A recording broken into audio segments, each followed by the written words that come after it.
Uh, okay, thank you. Okay. Uh, Thank you. Well, good afternoon. Thank you, Dr. Tsiapras, for your kind words, and Dr. Iacovo for your kind invitation.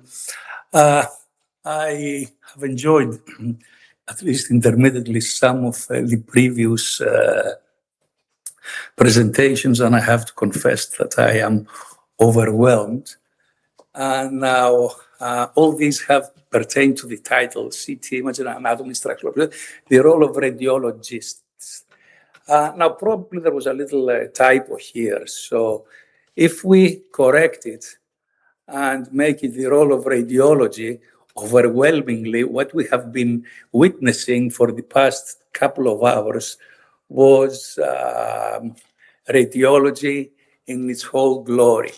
And the role of the radiologist somewhere comes along the same lines in cardiology, because in order to proceed with your procedures, you need a good radiology department of dedicated radiologists. And this is always a good contribution to the success of a procedure. Now, I understand that we are running late, so I will present in a rather rapid fire mode. And I have nothing to disclose. You all know that CT and valvular heart disease are initially evaluated with echo.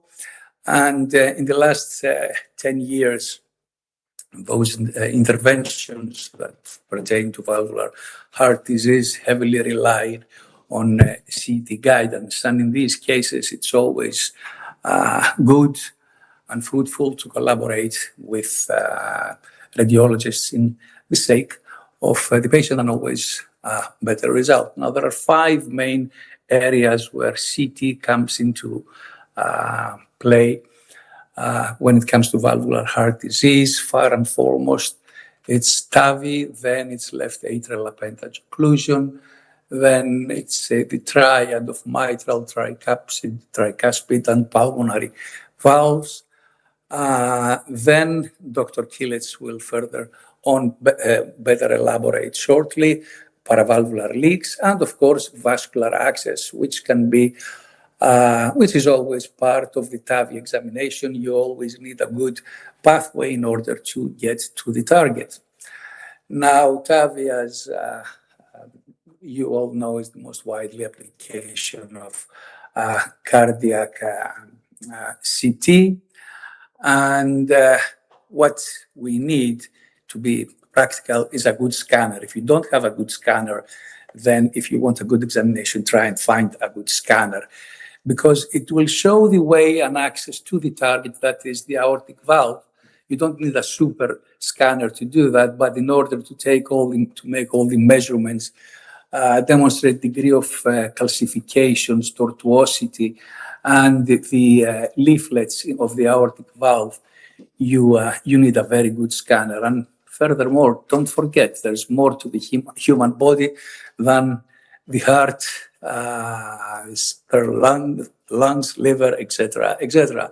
And a radiologist needs his input in that examination before you start to do your procedure.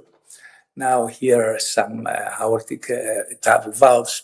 Let's move on. Now, TAVI measurements today are mainly performed in a good scanner with artificial intelligence. Now, we don't need to tell you and identify and quantify the aortic stenosis. You already know that from your clinical examination and echo, and also, some morphology of the valves. However, we can present them in a 3D fashion, and we can also show you the extent and distribution of the calcification. We correlate well with sinus dimensions, annular diameter, etc., etc. Now, here is the way, all the way from the inguinal areas to the valve. Here's where we perform the measurements, which are ascending aorta, ST junction, valsalva sinuses, annulus, and the LV outflow tract. AI provides us most of these measurements in most of the cases. Now, implantation planning, we already mentioned, and we saw them in the images again. Now, those three dots are the nadir of the aortic valve cusps, and with fusion technology, you find in fluoroscopy the ideal angle in 3D of where to work, and this is provided by CT, and this is where what we use in order to make our measurements. Again, the aortic valve end on in closed in diastole and open in systole. It's not open very well because it is dysfunctional. Again, the coronary ostia, here is where we have to do something, and AI doesn't do it for us yet. We have to measure from the dots, from the cusps all the way to the inferior aspect of the corresponding coronary. Again, what was already mentioned, but here is where you need a good radiology department and a good radiology, because it is not always that everything goes right. This is a case where, unfortunately, the patient developed severe neurological symptomatology after, and any radiologist will see that something very gravely wrong in the first image. Instead of seeing 4 bright dots next to the trachea, each on one side, corresponding to the common carotids and subclavian arteries, you see one. And if you go a bit further down towards the root of the aorta, you see that the valve, although perfectly well placed, has some low density tissue, which is a type A dissection, which unfortunately happened. And you can see up all the way at the arch that it has folded inside out, like when we take out our socks. And that was the reason why 3 out of 4 vessels were occluded, and the patient developed a very severe neurological symptomatology. And you can see in the right lower corner that, the heart is inverted, as if the heart is not very happy with what is happening. That's what you see there is not Photoshop. That is the intimal flap in a rather grave configuration. Another thing that we can tell you with CT is if the leaflets of the prosthetic valve have thickened. Okay, there are 4, 5, different stages. Sorry, this is a case from Dr. Katsouliou, one of our attendings. And you see how thickened, this is a type 4, I think. You see how the leaflets here are thickened. And again, here, this is normal, but above it, you see what Dr. Tsikas was elaborating about. This is not clot in the left atrial appendage. That's an artifact because it has not filled very well. That's something that we need to be very, very careful about and provide you with a good examination / good answer as to is there clot there or not. Okay, another complication, unfortunately, type A dissection, and here's another one. The valve slipped, but it was taken good care of.